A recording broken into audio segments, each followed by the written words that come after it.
High বন্ধুরা, সবাইকে স্বাগত জানিয়ে আজ আমার রেসিপি ঘুষো চিংড়ি দিয়ে পুঁই শাকের ঘন্ট। এই রেসিপি তৈরি করার জন্য আমার কি উপকরণ লাগবে সেইগুলো আপনাদেরকে আগে দেখাই। চলুন। প্রথমেই আমি এখানে কিছু সবজি নিয়ে নিয়েছি। এতে কুমড়ো, আলু, বেগুন আর পুঁই শাক আছে। পুঁই শাকের পাতাগুলো আমি আলাদা করে নিয়েছি। আর লাগছে ঘুষো চিংড়ি। পুঁই শাকের পাতাগুলো আমি আলাদা করে নিয়েছিলাম। এখানে লাগছে পেঁয়াজ, শুকনো লঙ্কা, একটা তেজপাতা, পাঁচফোড়ন। প্রথমেই আমি কড়াই তেল দিয়ে নেব। চিংড়ি মাছগুলো আগে ভেজে নেব।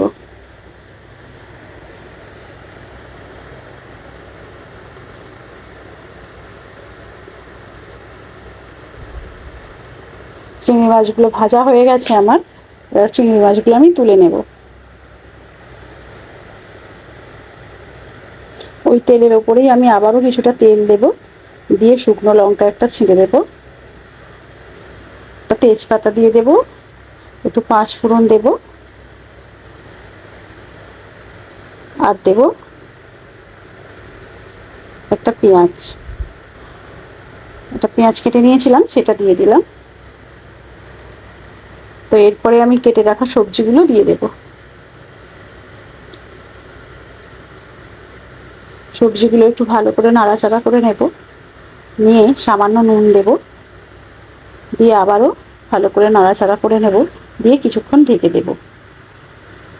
কিছুক্ষণ পর ঢাকনা খুলে আমি আবারও একটু ভালো করে নাড়াচাড়া করে নেব, দিয়ে আদা জিরের পেস্ট দেব,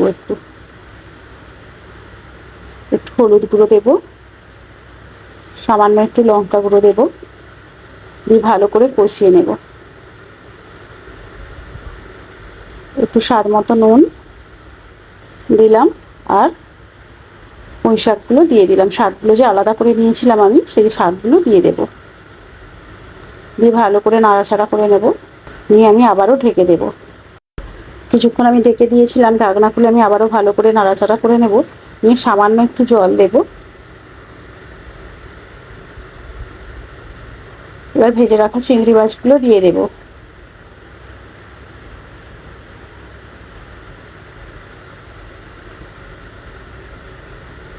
ভেজে রাখা চিংড়ি মাছগুলো দিয়ে আমি আবারও সামান্য কিছুক্ষণ নাড়াচাড়া করে কিছুক্ষণের জন্য আবারও ঢেকে দেব।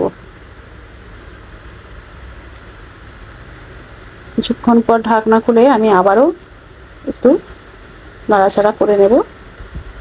আমার রেডি চিংড়ি মাছ দিয়ে পুঁই শাকের ঘন্ট।